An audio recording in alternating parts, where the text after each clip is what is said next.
Bonjour à tous, j'espère que vous allez bien. Aujourd'hui, matin, méditation. On va méditer sur Ésaïe 3, verset 16. Rapidement, ça va parler de l'orgueil. Aujourd'hui, on parle de l'orgueil.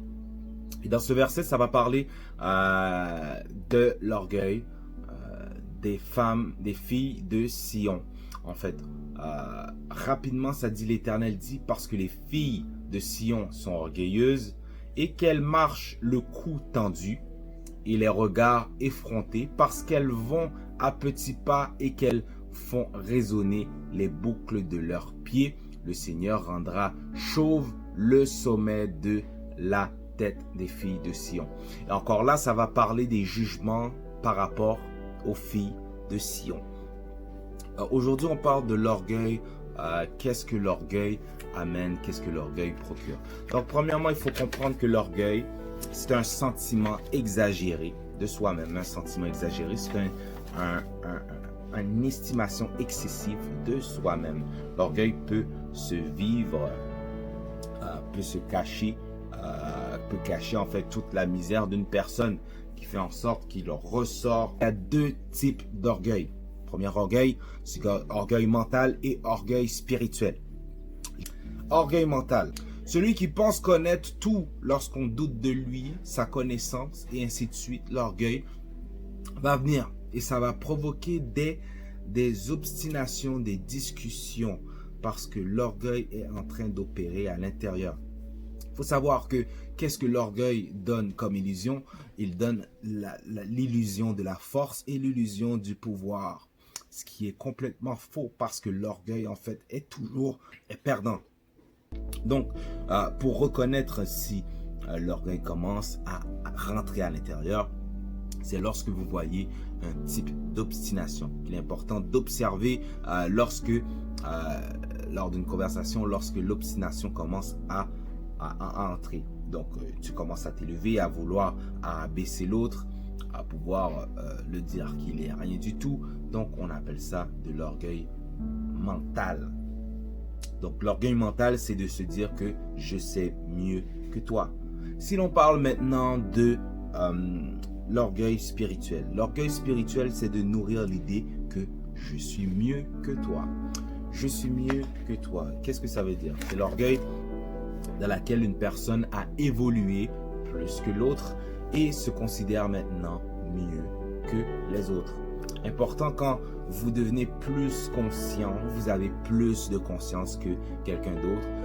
Très souvent, elle va venir maintenant et vous allez vous mettre en position mieux que les autres. Important, c'est comme un éléphant. Cette personne devient comme un éléphant et regarde la souris. Donc, l'orgueil représente les fléaux de l'origine des plus grands déchirements dans la vie sociale. Donc, degré d'orgueil. Ton orgueil commence à devenir fort lorsque maintenant tu accuses quelqu'un d'orgueilleux. Donc, déjà là, lorsque tu accuses que cette personne est orgueilleuse, toi-même, tu dois commencer à analyser, parce que tu es 2 fois plus orgueilleux. Donc, l'aspect de l'orgueil. L'orgueil n'accepte rien. L'orgueil ne tolère rien. Il ne veut rien savoir. Il reste dans un cadre fermé. Et les conséquences de l'orgueil, en fait, vous allez voir que une personne atteinte de cet orgueil vont perdre l'amour, vont perdre ses relations, vont perdre leur santé, ils vont perdre leur bonheur. Donc, ça peut détruire une vie complète. Donc, comment pouvoir maintenant contrer sur l'orgueil? Vous devez d'abord reconnaître. Vous savez, la reconnaissance va permettre vraiment de se questionner et de pouvoir faire des changements. Ceux et celles qui ne savent pas qu'ils ont un problème ne le résoudront jamais, parce qu'ils considèrent qu'ils sont normaux. Donc, important d'avoir cette conscience première si vous êtes orgueilleux. Et avec cette connaissance d'orgueil, on va travailler pour la faire disparaître. L'orgueil ne disparaît pas rapidement, c'est un travail continuel pour pouvoir maintenant changer cette manière.